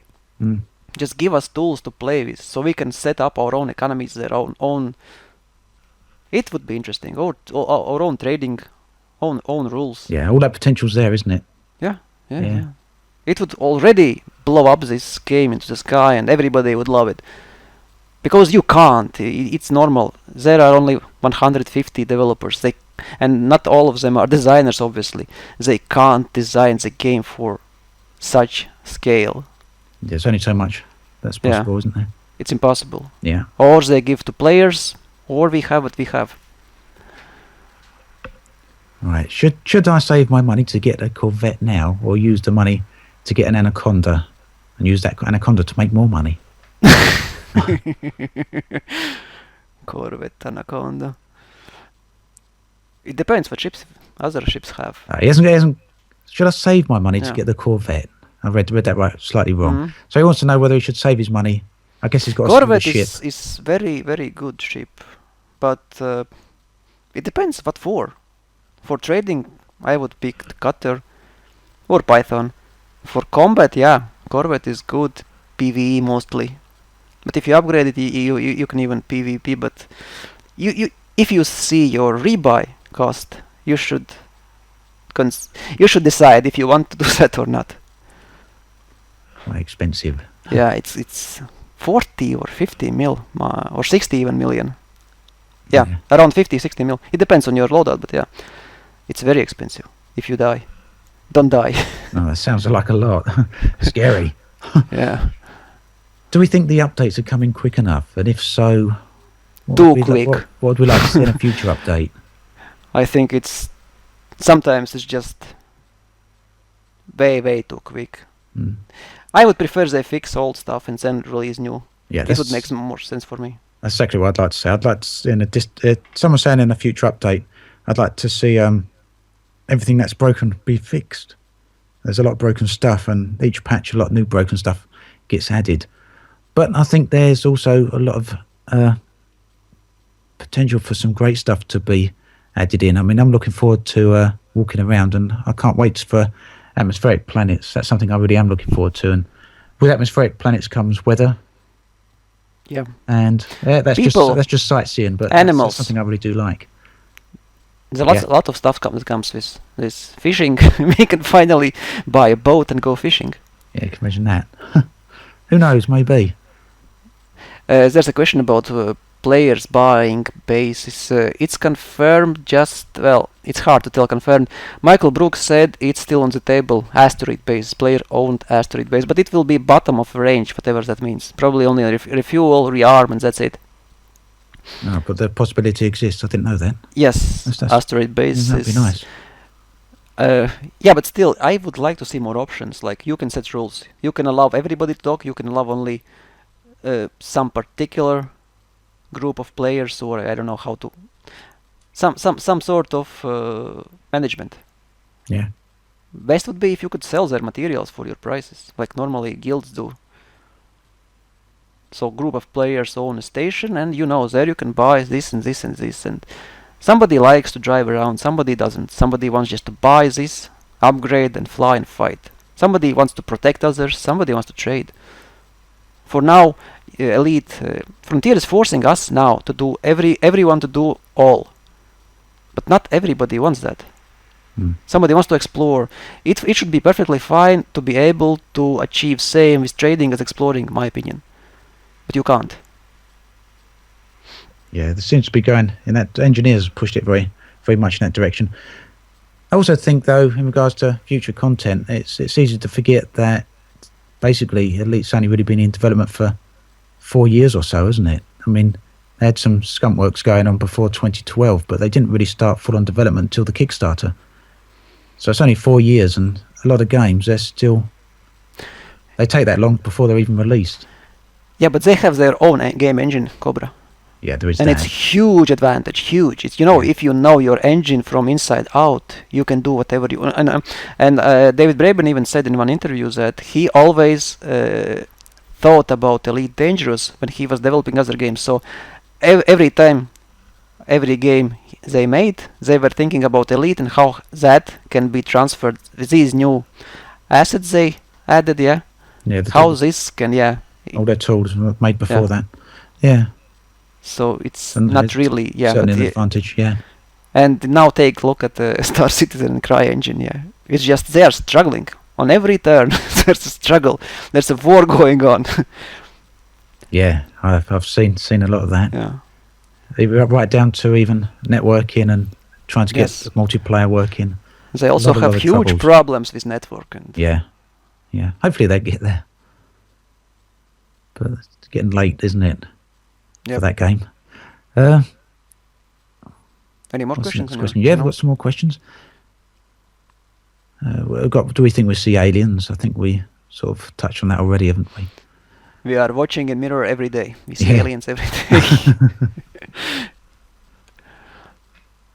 Would we feel that using deployable NPC, SRVs or small craft Yes, would be please. something that could be used for missions or community goals? No, let them drive around and collect cadmium and I'd love that. polonium. Exactly what I want. I'd love to drop off an SRV with an Yeah, NPC drop patrol in it and fly away SRV. and come back for him later on. Yeah. And food for a week. Yeah. It wouldn't matter if it was a week. Come back a week later and pick him up. Yeah, 100 Yeah. polonium. Yeah, I'd love to see that. Do you guys think that new engineers will pop up around the new Jackie's bubble? Jackie's. You know this? Yeah, New I stations. think he's meant to be an engineer himself, isn't he? Last I heard, eventually. I hope not, because I was very annoyed flying Dr. Palin. It was Yeah, imagine if you have to upgrade 5-6 ships, and you have to fly one. You can't bring your modules to you. You fly there with one ship, fly back, fly there, fly back. It's very entertaining, I can say you. well, there's a little bit on. They got a player journal coming up in the next patch. I don't know if you've heard of that. No, what is it? There's a player journal, and I don't know if you're about to add entries into it yourself, but basically what's happening is that when you jump into a system, when you dock, or when you do any particular activity, the game will write a log to a local file detailing that particular activity. So maybe you'll do a system scan, and it will log all those planets and all the information in that particular That's system to Captain a local log, yeah? file. Like, It works in a like similar way. It works in a similar Ah. way, but this is Frontier developing that. And what that is gonna allow is for third-party tools to read all that data. So it's a bit like an API, so that third-party developers can make better tools. but they promised that, I remember a year ago. Yeah. So that's coming in the next patch. Okay. But Frontier disclosed some of the log information that's going to be included in that, and a part of that was the ability to sell ships from another station, and the ability to summon your ship from another station. Ship delivery and storage space. Ship delivery, yeah. Yeah, Basically, from what it's looking like, is ship delivery is coming in the next patch. So that's a surprise, yeah? Yeah, so that would be pretty good for the problem you've got with engineers. So you could go there with your ASP, for example, with your 40 There is no shipyard. There is no shipyard. But you still can summon your ship, though. Yeah, it'd be a problem if you you can can only only summon if it's summon- got a shipyard. Yeah, only shipyard. I wonder if that's a problem, yeah. But there apparently you'll is be able to summon your station- ships. And they also said that module storage will be implemented with ship delivery, so Oh, so maybe we get that too. they yeah. both will come, yeah. Yeah. But I don't know why I'm they said that. Yep. I'm hoping you're about to summon your ship to the engineers so you can fit the module. Yeah, but I heard somewhere that your ships will be flying like in real, like NPC will take over and fly it. And then I have a stupid question: if there will be griefers sitting outside and killing, to destroy it. Yeah. or they will be flying in solo or whatever outside enemy player reach, or what happens if you want to bring your Ferdinands with like 12 light year jumps there, and it's like 500 light years away? What happens?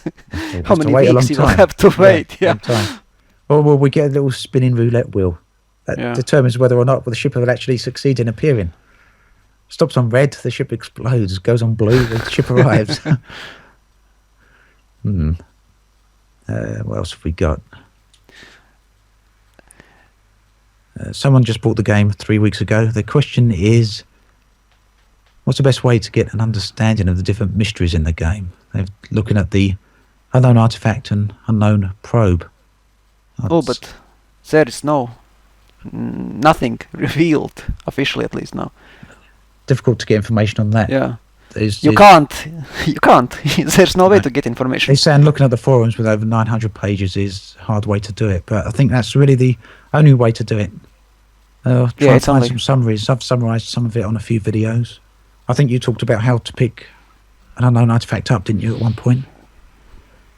There's a question: will Elite thrive or die over the next 2 years? What do you think? Well, I think it all hinges on what they do with the rest of this. Exactly. Rest of this season. If they get it right, then they're going to be okay. But if they keep misstepping, then there could be some problems. There are two factors. First, what Frontier will do with Elite, and second, what games will come out. Exactly. Yeah. Yeah. I think they'll be all right. I think they'll be all right for a good few years to come. But how large is the player base? I think that's the real question. Have you tried to bounty hunt? Have I tried bounty hunting? Yep. No. There was a question that bounty hunting... Depends on what you mean by the bounty hunting. If you drop into a signal source and keep shooting up ships until you get your bounty... Sidewinders wanted, yeah? Yeah, but if... Yeah. No, I mean bounty hunting is killing pirates. If you go and find a particular target, hunting down a specific target, I haven't done that. Have you? Not recently, but before I was doing these assassination missions, yeah. But I think he was asking, do you think that bounty hunting and trading should bring similar amount of money, because bounty hunting is much more dangerous? But now trading is overall. Well, smuggling now is overall, but... Well, I don't know whether every profession should pay equal amount. Yes. I think they should all be worth doing in terms of financial reward. I don't know if they should all pay the same amount, but they should not feel like wasting your time. No, exactly. They should certainly feel like it was worth doing afterwards. That don't necessarily mean they should pay the same amount, but you should feel that it was rewarding. At least similar, that you can afford similar ships and modules after you do more or less similar amount of time waste. Yeah. Because if you go on exploration, you come back, you can maybe afford an Anaconda, yeah. But if you same time you trade that, you can afford 5 Anacondas. Yeah, definitely. 10. Yep. Let's have a look at another question here. Statement there rather than a question. With all the information on aliens and Elite, do you think in the future a player might be able to pilot an alien ship? I would like that. I thought that the best way to bring spice up is to give players abilities to fly, to become Targoids, an example. I'd love that, yeah. Yeah. Why not?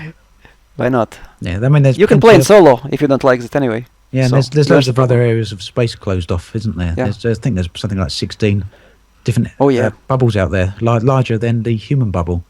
So potentially... Larger? Yeah, larger indeed, yeah. Mm. Some of them, hundreds of stars, thousands of stars, all closed off. There's about at least a dozen of them all over the galaxy. So potentially future starting locations, perhaps. Yeah, starting locations for different races. Spread us out a bit more. But if we will have such enemies, such far away, how can we reach them with our combat ships? Well, yeah. Spent a week to get there. Yeah. They've said no, Exactly. they've said no jump gates, haven't they? So, You go there for 7 days and nobody is there. yeah. You self-destruct and go home. Quick journey back again. Yeah. Do you think it would be a good idea to have capital ships as goals for player factions? Of course. Something you It could will, keep by your station, perhaps. Even if Same it as costs a lot of money. player-owned stations, yeah. It gives you different options, different mechanics to influence, at least not the game, but the system or part of system. Yeah, I think there's enough systems within the game, and there's Exactly. certainly enough systems that you could expand into, excluding the ones that just inhabited that. You can pretty much give players entire areas of space, and it wouldn't really drastically affect the game, would it really? Let everyone have their own system fully. Yeah, There's exactly. enough systems there. Do you think if your Frontier would expand on the base professions, allowing bounty hunters to hunt a target and bring them in, for example, or allowing miners to strip salvage crafts with their mining lasers? Don't know, but I'd like to see it. If you could eject, well, if it's meant by player, but NPCs, yeah, they can implement that. They don't die, they just eject, and you can. But again, if they eject, you scoop and bring back. What difference it is? It's same. You kill, go back collect, or you scoop them up and go back collect your reward. Yeah. I would like to see new something and that adds richness to the game, not just. But yeah, new professions always would be nice. Some crafting or something that directly pulls you right into the game. So for no more little bars to fill. Something military professions would be nice. Yeah. But yeah, like we were talking about the salvaging. Salvaging explorers actually can be done much better, much more exciting and much more rewarding. They are spending so much time flying there, but same time when you come back and sell and you get like how many you get last time. Remember? Yep. Care to share? How much money you received last time when you sold exploration? When I sold exploration. Yeah. Sorry, I was reading someone's question there. I got kind of distracted. I'll look at that one in a minute. I haven't sold all my exploration data yet. I've still got a year's worth of exploration data in my ASP. You should make a video when you sell it. I will definitely be doing it. Now, I was heading back to home with that, and I was going to sell the data. I probably would have been here by now. But then Jack Station appeared right nearby. So I've docked there, and that's where I'm staying for a little while. I want to see what happens. Maybe I'll sell the data there. Do you think the original spirit of Elite is fundamentally at odds with the notion of making Elite an MMO? But Elite is not MMO. You can play solo. No MMO allows you to play solo. What do you think? This, but yeah. Do you feel Elite like MMO? I don't feel I'm playing an MMO like I am with other games. I rarely see any other players, even if you do play an open. Yeah. Obviously, you can find players if you go to busy systems, but doing things together it's not like other MMOs, is it? There's nothing to do together. No, exactly. Almost, yeah.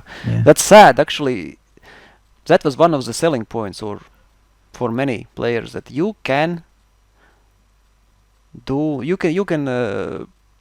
have what you want, you can be what you want, you can become, but in reality you can't. One of the best multiplayer experiences I had, I think it says a lot about Elite, both in a good way and in a negative way, was Distant Worlds. I think that was a brilliant event in the game. Right from the launch, I forget which system we launched from, right to travelling right across the galaxy and meeting up at various points. We all went out and did various things. There was all the activities organised on the spot, right to finding a crater, to doing races around it in your SRV, to going out en masse to look at the local black hole or the local gas giant or whatever. And I know in one particular time, Dr. Kai and Eramus and all those guys, they wanted to test the limits of how many people they could get in a single instance. Do you remember hearing about that? Yeah, that's a problem. They ended up with 150 people in a single instance. Yeah, which I think's pretty good. But they were very lucky. Or how many players tried to be there? Yeah, I don't know how many players tried to get there. But because sometimes when you play with your friend, try to be in the same instance with your friend or hunt down somebody. Well, they had to use a particular technique to get people in. There was people going into the instance, going out, winging up, and then coming back into the instance again. Yeah. So they're bringing people into it. Yeah, that's I think how you can in terms of that, I think Elite's a brilliant game of making up activities and of events from the player base. You get a lot of people doing that sort of thing, coming up with all different sort of things, but unrewarding ones only. Yeah, it's just fun. Not things it's fun. Yeah, it's a lot of fun, but it's not. How long you can do that? Yeah, it's not things that are going to give you money, and they're not things that are going to give you a new ship, fame. They're not things that are money. plugged into the game itself. For me, the most what I can remember now is luxury trading. It was insane.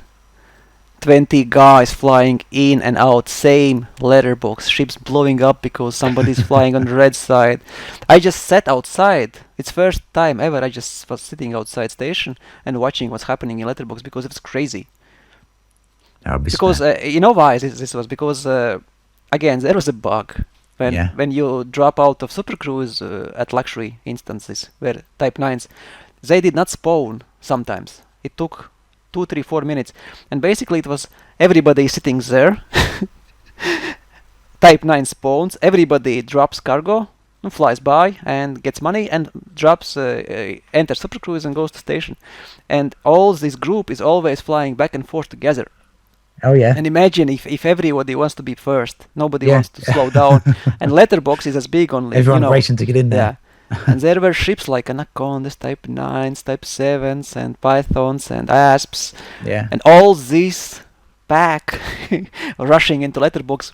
This was just insane. And then, for some reason, again, devs thought it's too much fun, and week later, it's gone. Yeah, little activities like that would be quite nice for community goals, wouldn't it? Just organise something random that gives you a reward, but encourages players to do something a bit crazy. Sometimes I thought that they will just, in example, there's a system where found a Payanite. You can buy, in example, their Payanite for 15,000. Why not? Yeah. Yep. Everybody. But the problem again is solo on open. It's always easier to do all in solo. So if, in example, if there's a jump range, which you can't make in one jump, almost, you just miss some 1.5 light years, or something like that. In solo, you can always strip your ship, dump all, switch, or even without shields, and just jump, because it will save a lot of time and it will bring you money. But in open, there are players. The second you get your ship below threshold, you are dead. Yep. So. Yeah. What's 2 more questions, I think, then, and that's all of them. What's our take on Frontier's decision to kill emergent gameplay? In particular, is thinking of the recent community goal to build a Federation base out near towards the Pleiades. I don't know if you heard about that, did you? Where no. What happened was, I forget there was a couple of groups. One of them was the 13th Legion, I think. There was basically a community goal to build a new Federation base out towards the Pleiades, and what happened is that a couple of player groups got involved inside the system, causing all sorts of chaos, and they caused the system to go into lockdown. Yeah, lockdown. Yeah. The system went on Frontier lockdown. came in, and developers came in. Yeah, to switch it over and got rid of lockdown. My take on that. I remember, you know what they said? Frontier told that effort of few overcome effort of many, and that's bad. Yeah. I think they gave us tools. Better than that. Yeah. Yes, they should be telling that we fucked up and it's our fault. Sorry, but they shouldn't. I think they should not do that. Yeah, allowed it to carry on, but change it for next time. Yes, exactly. Yeah. But apparently they've changed it now, and they've said that if it ever happens again, then they'll be allowing it to stay in place. But it's a lot harder to make it happen now. Mm. So yeah. We tested the game. Players tested the game for them, shown loopholes and. Yeah, as always. And what's the last one? I've been out of the game for a year. Upon returning, I felt a little lonely out there among the stars. Been watching our videos since the beginning, and they consider the 2 of us to be the top 2 Elite Dangerous bloggers or video makers. That's nice. Oh, and they're after our game names. Well, I'll add my game name into the video description later on. It's just Obsidian Ant, so if you want to add me, you can. And that's all the questions. Same question as usually. How do you feel about being able to affect power play in solo? Meaning that that's what I don't understand at all, because you can undermine enemy power and nobody can do anything about you. What do you think about power play in solo? I think that Frontier have put solo in right from the start, and so it's a valid option for the game. But they should have a look at power play and break down what can't be done in open, what can and can't be done in solo. Community goals should not be done in solo or private group. Maybe they should be done in solo, but maybe you only get 50% of the reward. Or it should be different. In examples, they can launch always two same community goals. One for solo players, for open. Yeah, got no problem with solo, but perhaps Frontier need to distinguish what happens in solo to what happens in power play. To what happens in open and power play. Yeah. So that's all about questions from. Yeah, that's YouTube, all the questions on the video. And okay. I don't know if you covered the ones from chat. So. I tried, but it's very hard. Too many. Yeah, some of them skip by. There's actually one which was repeating, but it's for you because it's about. Didn't see it. Merope 5C. Could we talk about Merope 5C possibly being the planet Raxla? What is Raxla? You know? I believe David there's a planet in one of the Elite Dangerous novels. I think the Dark Will, perhaps. Can't quite remember off the top of my head. Raxla is supposed to have portals that lead to other universes. Yeah, apparently it's meant to be in the game though. So I don't think it's Merope 5C though. But maybe it is. So there are portals? Well, Raxla's meant to be in the game, and Raxla's meant to have portals, but just because Raxla's in the game doesn't mean there's portals in the game, I would say. But yeah. But there's a few things in there. The Formidine Rift is area of space that's in another Elite Dangerous novel, and that's meant to be in the game as well. But nobody's found that yet either. So there's a few things out there to be found. Frontier talked about the missing, didn't they? Back at the start of Horizons, those colonies that went out on the generation ships. They're meant to be out there too. Colonies of other humans. Yeah, but nobody's found them. Yeah, nobody's found them yet either. They're all meant to be there, but whether or when it gets found, I'm sure eventually Frontier give us some hints on where to go, because if it's in there, I'm sure they want us to find it sooner or later. Yeah, there can be such missions issued, giving approximate systems. Yeah. And who first finds has nice reward. I think people have worked out roughly where the Formidine Rift is, so narrowing down. Okay guys, thank you for watching, and this was hopefully not the last one. Yeah, it's good. I'd like to do more. So. Yeah, and you had a lot of questions on your YouTube channel. Yeah, we'll let you know, and we'll do it in the same way. We'll post another video where you can post your questions there, and we'll find another subject to talk about next time. Yeah. Thank you all for listening, and fly safe. Thank you very much. Catch you all soon.